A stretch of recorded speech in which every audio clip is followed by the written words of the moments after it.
Hello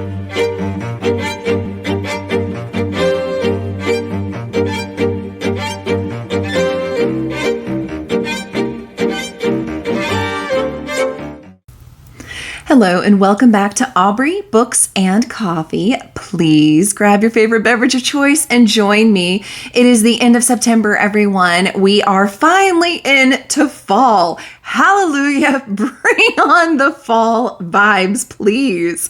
Well, of course, with the end of the month, that means I give you a review of all of the books that I read this month. And that also includes a little bit of stats. So buckle up and let's get going. I read a total of, well, little spoiler here, there was a couple of DNFs, but we'll say a total of 29 books. That ended up being 11,700 pages read, averaging out to 390 pages a day. Of course, fantasy was the biggest genre, followed with 5 romances, 1 mystery, 2 thrillers, and even a nonfiction. I am so proud of myself. The format was, of course, mostly audio. If I didn't have those audiobooks, there's no possible way I would get even 5 books done a month. I am such a slow physical reader. My ratings, not the best this month, unfortunately. It actually makes me a little sad. I only had 2 5 stars, 6 4 stars, 14 3 stars, 5 2 stars, 2 DNFs, like I mentioned, which I think actually there was a third that just didn't get on my spreadsheet here, which gave an average of 3.2. Not the best reading month by far. It makes me so sad. Then, of course, I also like to borrow these because otherwise I would be super poor. Like there's no way I could afford all of these audiobooks. Thank the Lord for libraries, which includes their audio collections inside of Libby and Hoopla. For this month, Libby far outweighed the number of borrows I did of anything else that I have, even my subscription. So I was very excited about that. And I think that's the last stat I have for you all. So let's start diving into those books. I started off the month finishing Royal Blood. This one's YA. I saw Kim from Whimsical Narratives reading it. And so I got kind of interested and wanted to see it. For some reason, I thought it was like vampire. Excuse me. It's not. It, in fact, actually gives me the kind of vibes of, if you've ever seen that movie, what is it called? What a Girl Wants, I think is what it's called. If you haven't, you should. It's really cute. But it gives me those kinds of vibes where basically you have a royal member of the family who has an illegitimate daughter, and she goes and wants to kind of get to know him. And of course, there's some chaos that ensues there. And that's kind of what we got here, with a splash of murder. And be careful of trigger warnings because there is an assault that also occurs. So just kind of, they don't go into nitty gritty, but there is a minor one. And I just want you to be aware of that. But yeah, it's all about what to do when people expect you to be a certain way, act a certain way, sweep things under a rug, and standing up for yourself and all of those kinds of things. Overall, it was okay. I gave it a 3 star. I felt at times it was kind of repetitive, that they needed to just kind of wrap stuff up. They were just kind of going over the same thing again and again. So that's why I got the 3 star. Then I finished A Winter in New York. This was a book of the month pick for me back in January, I believe. I gave it 2 stars. I know. I hate that for me too. I think this is the lowest one I've given a book of the month. It was very repetitive. There was some unnecessary lying just to further the plot. I just didn't buy it. I didn't like it. I'm sitting there thinking at the end of it, one of the characters that's doing all the lying doesn't even deserve the other one. And that person should never forgive them. So I was not rooting for them to get together. And again, it was super repetitive. And they lost me. They completely lost me. I was so disappointed in this one. Then I finished The Wedding People. Oh my gosh, you guys. 4 stars. I did not expect to like this as much as I did. It was another book of the month pick. I didn't expect it to be so deep. This is the one where we have this mysterious stranger that shows up to this hotel when the bride supposedly had booked the whole hotel for her wedding. And there's a little bit of a twist. I don't want to give it away because I don't think it was in the description, but there's a reason why that character's there and it's not good. And so basically it becomes a unexpected friendship between her and the bride, and the chaos that ensues trying to get this wedding on track and keep it on track, and an unexpected attraction and romance, and just, oh my gosh, it ended up being so good. And it went into some seriously deep concepts that weren't shoved down your throat. I thought they were very well done. I really enjoyed this book. I highly recommend it to you all. Then I finished Tonight I Burn. This was a NetGalley book. I gave it 3 stars. I really love the kind of family and coven and witches that were in this. I got very fall vibes from it, which is nice. Apparently, for this particular coven in this particular kingdom, they have to travel through the realm of like death or shadow. And in order to do that, they have to be burned at a stake. But the only way that they can survive this and not be in just like intense pain all the time is if all the witches in the coven band together around this person burning on the stake, and they kind of help absorb some of that for them. And then the witch is supposed to go and travel and do whatever the king's wanting done in that realm. Sometimes the witches get lost, and unfortunately, one of the rules that they do not break is you don't go after the witch that is lost in this area. And I say all of that to say we're brought into this world where a younger sister is finally old enough to participate, and her older sister goes missing. So of course, what's she going to want to do? It was cute. There was some a little bit of romance in there. There was definitely a lot of that sisterhood. I really enjoyed that part. There was just at times a whole lot of info dumping happening, and it just kind of dragged on, and it got to where I really lost touch with the MC and didn't care. So that's why it got the 3-star. Then I finished The Husbands. Oh my goodness. I gave this a 3-star. It is as silly as I thought it would be, with the whole concept of this girl coming home and she's never been married, but all of a sudden a guy's there and says that he's her husband, and like their light bulb's out in the attic, so I'll go change it. And then when he comes back down, it's a new guy who says he's her husband. And again, every time she checks her phone, there's pictures of the two of them together. There's pictures around the apartment of the two of them together. Her friends all remember her being with this guy, and it's funny. And it has an interesting little twist in there where she actually meets a friend, and the friend is actually going through something similar. So it's kind of cool. And there were some just different takes like that in it that really kept the story progressing more. I was kind of worried, like, how quick is this going to get old? But it was just enough to keep it interesting and riveting and to keep it going. The reason it got a 3-star instead of a 4-star from me is the ending. I thought the ending sucked. I really hated the ending. I thought it was lackluster at best, and that's the only reason why. I'm not saying I could have written a better ending by a long shot, but I just was disappointed with how it ended. So that's just me, though. You may love the ending and think it fits perfectly. Outside of that, I highly recommend this book. I thought it was a good time. Then I finished A Sorceress Comes to Call. Keep in mind, when I say 3-star for this is my very first T. Kingfisher. I had never read before. Talk about some strange and kind of different writing style. If you've never read one, then you don't understand. But if you have, you know what I'm talking about. Little different. This kind of gave me almost Jane Austen era vibes. I didn't expect that. It's this poor girl whose mother is a sorceress, and she is like the worst, the absolute worst. She is a con artist through and through. She's an abusive mother. Think no more wire hangers kind of mother. I mean, she's terrible, just all around terrible person. And this girl trying to learn how to find her own voice and speak up for herself and make new friendships and things like that, all mixed in what feels like a very, Jane Austen era type of environment. It was cute. It had some definitely cute moments. I wasn't blown away. I don't see the hype of a T. Kingfisher, so maybe I just picked the wrong one. If I did, let me know below the one that you think is the best, and I will pick that one up. I'm not writing the author off, but nor am I saving a shelf for this author. Then I finished The Dark Tide. This one I gave a 2-star. I was so disappointed. That cover is amazing. I love the whole premise of there being this curse where if you don't want the whole island to sink, then you have to sacrifice a boy each year. And they have a kind of party, and then the witch gets to go and pick the boy and so on. Such a cool premise, and started off so strong. The writing was beautiful. The premise was beautiful. It had you going and guessing. I mean, it was amazing.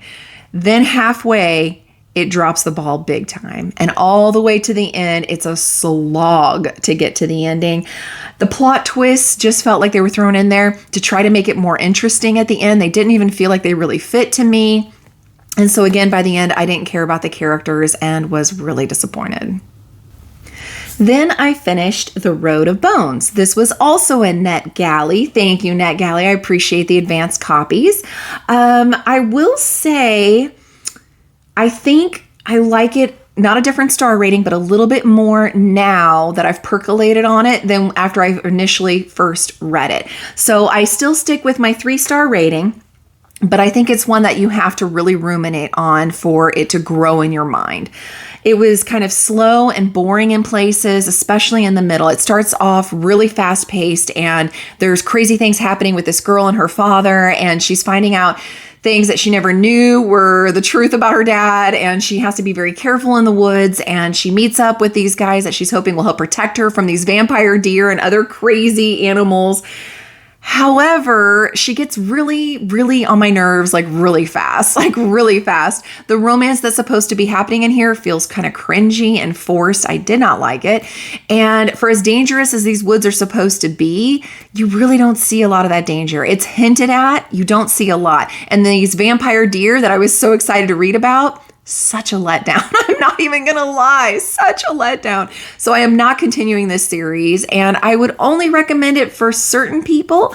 Yeah, that's about all I can say. I will say again, as I'm not actively reading it and getting bored in places, I'm just remembering the good moments. And so I will say I enjoyed it more than I did right after I finished reading it. I hope that makes sense. Moving on. Then I finished When the Moon Hatched. I had been wanting to do this one for a while. This puppy is 736 pages and thus the biggest book that I finished this month. This is also my first Sarah Parker, which is wonderful because I am going to be going to Polycon and I need to know if I need a beautiful edition. I gave this 4 stars. I did not see myself honestly rereading it, probably not continuing in a series with it. But it was a really good story. In my mind as a standalone, it was a really good story. It was sweet. It had some romantic moments. It's like memory loss and war. And there's times that it feels almost like if you're hearing the stories of a culture and they're piecing things together about how the world was formed and stuff. And so you get a lot of that kind of vibes from it. It was really, really interesting. I did have a good time. It just also was a lot. Like maybe it could have been 100 or 200 pages shorter. So I'm going to say I'm not continuing, but if book 2 comes out another couple hundred pages shorter than this one, I actually might pick it up because the pacing would be fast enough that I would be kept in and enjoy it more. So I still highly recommend it. 4 stars is not bad, especially for me. I'm extremely picky. You guys know that. And yeah, I had a good time with this one. I'm glad it didn't let me down. Then I finished Of Jade and Dragons.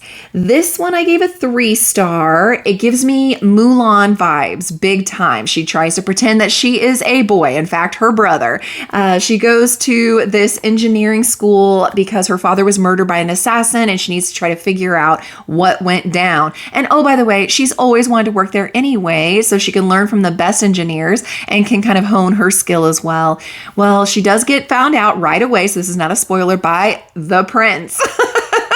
So he actually allows her to bathe like in his private chambers and stuff like that so that, you know, she doesn't get discovered. And so it's nice that she has this confidant. So there's a minor romance in there and some mystery of trying to figure out who this assassin is. There was a reveal at the end that I saw coming 100 miles away, but that's okay. Overall, it was cute, but the ending again was meh for me. It was just very vanilla of an ending for me. And that's why I got the 3 stars. Then I finished The Mirror of Beasts. This was our book club pick. I'm so glad it was. This is the sequel, of course, to Silver in the Bone, which was also a book club pick last year for us. It had, I think, a beautiful conclusion to this duology. I gave it 4 stars. I'm very happy with my time. It was a very bittersweet up and down roller coaster throughout this whole book. There were times it did kind of drag a little bit, but not horribly. And I am so glad that we read this as a group. It made it even more fun. And then the puzzles that got finished along the way turned out so cute. And I just love, love, love this book club. You guys are always welcome to join. We are on Discord, which is linked below this video, as well as on my TBR games. In fact, pretty much all my videos. And also on Instagram. You're welcome to join and chat at any point. Discord seems to be getting more traffic lately. And we vote for the next book, each month. So come join us. Then I finished A Court This Cruel and Lovely. This I gave a 3-star. It was a really interesting concept. Again, a Polycon author wanted to know if I wanted to get a beautiful book edition for my shelf or not. Obviously, with 3 stars, no. But I will be continuing this series because it's a cool idea of having your powers stripped when you're born so the kingdom can use them.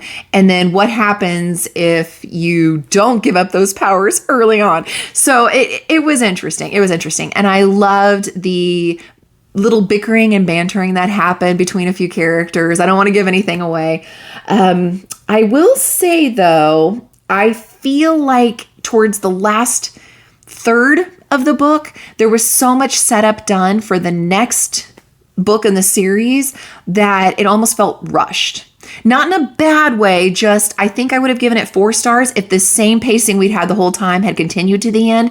But I understand also wanting to set stuff up when you're hoping to do a trilogy or a duology. So I do get that. But that's why I gave it a 3-star, was because I felt like it could have been spread out a little bit better. So I wasn't just, okay.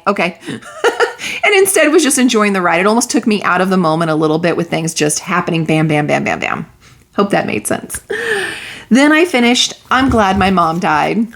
This title alone had me, like, even now I can't not smile and laugh. It just sounds so horrible. This is my nonfiction of the month. I gave it a 3-star. It was good. It was actually, the audiobook version is read by the author herself. I didn't know this. She was one of the initial Disney Club people, and she, or at least tried out for it. And she's been in so many things. She was in iCarly and a couple of other Disney type productions, and basically never wanted to be an actress. That was all her mother. And her mother was always talking about her weight, like made her kind of anorexic and bulimic and kind of encouraged that. So again, watch out for trigger warnings. It can be very difficult to read or listen, but it felt very honest. And even with the hard topics, she had some humor about it. And overall, I did think it was an enjoyable read.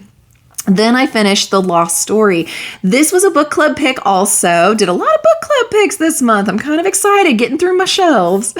I thought it was cute. Very Narnia-esque, kind of like I had said in my, unboxing of Book of the Month. You had the 2 childhood friends who go into the woods, and basically one of them's kind of escaping a bad home life, and they disappear for like half a year and then come back, and one has the memory of what happened, the other does not. And this story does a really good job of making you feel like, is this all in their head? Is it really happening? And just like fun things like that. And there's a lot of beautifully written magic kind of stuff. And it really is sweet. Almost like a coming of age story, a friendship story, a romance mixed with magic. Or is it really magic? Like it's a lot of fun. I had a really good time with this. There were some places that kind of felt repetitive, but overall, fantastic time. Gave it a 3-star. Sometimes it was a little cheesy, but also, again, enjoyable. This is the same author that did The Wishing Game, if you remember that one or have read that. And just like that one, I did have a good time. Then I finished Funny Story. This is my first 5-star. I am so excited. Emily Henry is a winner. I really enjoyed, I think, 5-star The Book Lovers, and now 5 stars this one. So I'm gonna have to get it on my shelf at some point, but I had a really good time. It's a bad breakup, and basically the girl that gets left by her fiance moves in with a guy who got left by his fiance, and those, by the way, were the people who hooked up. So they're basically now living with the ex of the person that left them. So yeah, it's interesting, but the kind of friendship that develops, and it's so cute and so precious. I had a lot of great, had a great time with this, lots of humor in there, a lot of self-growth. Oh my gosh. And on top of that, she's a librarian. So there's so many references to readathons and libraries. It was just such a good time. So highly, highly, highly recommend this one. Then I finished The Ever King, again, trying to read through Polycon authors, and this was a physical read, and yet 5 stars. Oh my gosh, 5 stars. I actually referenced this in my vlog, so feel free to go check that out as well. But oh my gosh, it was so good. Piratey vibes, banter, serpent, songbird, kind of wonderful little name calling. And it is just, and magic and fae. And oh my gosh, it is so good. I loved it. I loved it. I loved it. I don't want to say anything more other than I'm 100% continuing the series. Go check out that vlog for more details. Womp womp. Then I finished The Girl with No Reflection. Yeah, as you've seen from the video on my Once Upon a Book Club unboxing, this was not a win. This was a 2-star. It was boring. It was so boring. It was very repetitive. It dragged on. It was such a cool concept of your reflection somehow sucking you into their world, and then they go into yours and try to take over your life. And what do? Such a cool idea and cool concept. Not so great with the execution in my book. It just was definitely not for me, and that's all I'm going to say about that. Then I finished The Well of Ascension. Of course, I love Brandon Sanderson. I gave this 4 stars. This is the second book in the Mistborn series, and it did not let down. Constantly, I was messaging in Kim's Discord with everybody else talking about the mind being blown and the twists that were happening. And oh my gosh, things I did not expect were just running rampant in this book. It was so, so good. Mind blown. But I am also going to be continuing this series. You best believe it. Then I finished Aloha Alibi. This I gave 3 stars. This is kind of a murder mystery set in Hawaii, and essentially to leave somebody who's trying to kill her, she leaves New York and goes to Hawaii, and then in Hawaii, her life is now in jeopardy as well. There's a little bit of found family and actual family time. There's times it was actually really, really cheesy, but hilarious. She meets up with an elderly couple and they have a great time together. A lot of laugh out loud moments, but so much of it just felt over the top cheesy. And then especially towards the ending, it felt like it needed to be a cookie cutter kind of, and on this episode of Murder in Hawaii, they're going to do this. And it just didn't feel super deep. So 3 stars is what I got. Then I finished Salt to the Sea. This one I gave 4 stars. It is I'm going to say her name wrong. I'm so sorry. My first Ruta Septes, and wow. Okay, she can write, first of all. This is YA, but also extremely heavy, talking about people who were leaving during World War II and all the people that are just trying to survive. It's extremely heavy. There's a lot of really deep and sad and heartbreaking moments in this, but also a little bit of romance, a little bit of humor, a little bit of hope. So make sure you're in the mood for this, but I highly recommend it. It was fantastically done. Fantastic. Then I finished Pretty Girls. Now, I've read Karen Slaughter before and I enjoyed it. This one, though, I enjoyed more. I gave it 4 stars. Haha, you thought I was going to say something else. It was really, really good. That being said, look for trigger warnings. There's a lot about abuse in here. Let's just say it deals with not only the loss of a spouse, but it also deals with the entire world of sex trafficking and snuff films. So, yeah. So just prepare yourselves with that. Apparently, it gets dark, guys. It gets dark. Then I finished Mother-Daughter Murder Night. This one, strangely, was not as dark like you think it probably should. I gave this 3 stars. It was really cute to see the mother, daughter, and granddaughter. So you have the multi-generational, kind of what they're doing when they're living together, how they're getting along. And of course, the grandmother is the one that feels like she has seen a murder and needs to solve this. And she thinks she has information the police need, but the police think she's an old biddy and just kind of annoying. And so it's just kind of interesting little things that happen. And the title actually is explained where that comes from. And it's actually kind of sweet between the grandma and the mother. So I really enjoyed that aspect. But yeah, I had a really good time with this. It just didn't blow me away, so it gets the 3 star. And then not yet, I didn't turn my page properly. I then finished The Hungry Dark, and that was also a NetGalley edition. Also trying to get that percentage up. For this one, I gave it 3 stars, mostly because the fantasy elements in it are written well, but it was way too long at 680 pages. It did not need to be that long. And it starts off really strange with a witch that gets the powers by eating, like swallowing teeth. And that allows that person to kind of glow with power, and they can then descend into this cave and confront the monsters that are in there. And it just gets weirder from there. Like, it's really, really weird. So there were times I was having a really hard time trying to follow along with a concept, and the pacing was weird. It would be really fast, then slam to a halt, and then really fast. It was hard to predict. And I don't know, there's something about it that was just very unsettling, and not in a like horror movie trope kind of way. It just made me feel like I didn't really fully grasp what was going on at any point. So I gave it a 3-star because it's not that it was written bad. It just obviously wasn't for me. So take that as you will. Then I finished Song of the Six Realms. This one I gave a 2-star. I hated to do it. I had a beautiful edition from Owl Crate. Love the concept. However, it was extremely boring. Not quite as bad as The Girl with No Reflection, but still pretty boring. I felt like there were so many different changes that were being thrown into the story. You started with thinking it was this one thing, which was almost like Memoirs of a Geisha kind of feel to it. And then it switched to a surprise twist that felt more like Demon Slayer, where the main character from Demon Slayer is going to a camp, if you will, to meet other characters that have powers to help figure out how to train. So it felt weird. And then there was a third twist that happened, and it just kind of felt like everything, including the kitchen sink, was being thrown at this. And so it made it kind of hard to follow and understand. And so I kind of was like, if you had just stuck with one thing, I think I would have been okay. But towards the end there, I just wasn't interested. So for me, it ended up getting a 2-star. Then I finished Seafire. Talk about disappointment after disappointment. This one also got a 2-star. It was not great. The pacing was really slow. It was very repetitive.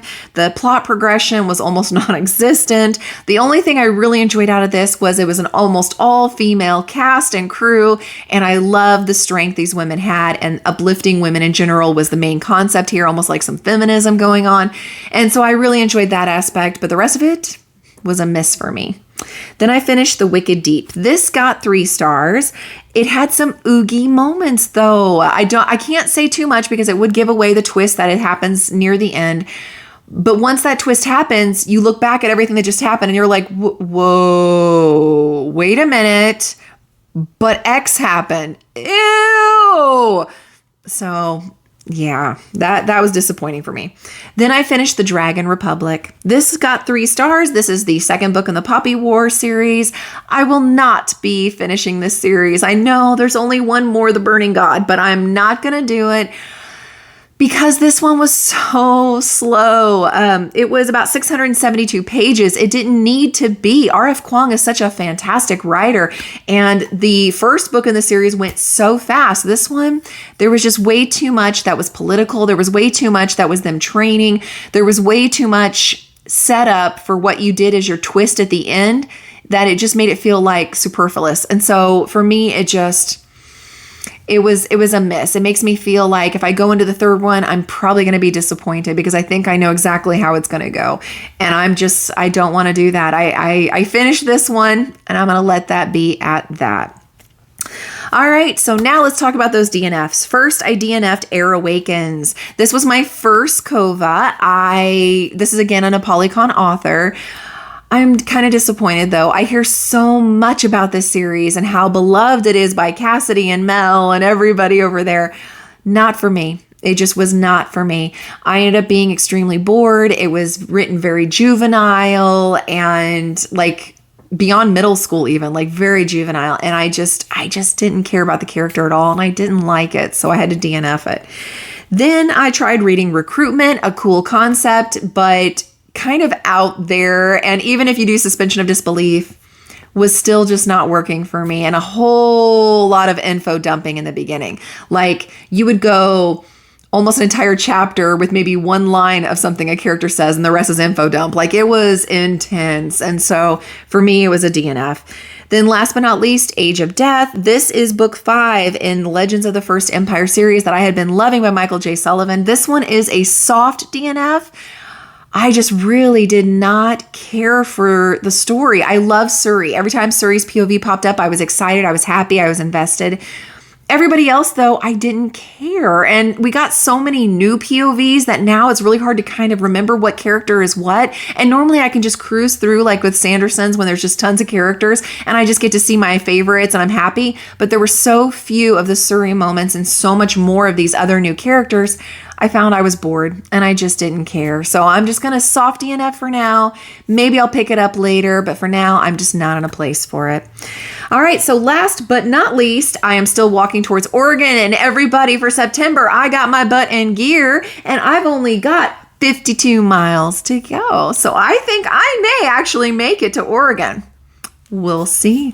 Thank you all for being here. Please let me know down below if any of these books sound good to you and if any of them are ones you've read before. Please like, subscribe, send your friends, and I'll see you next time.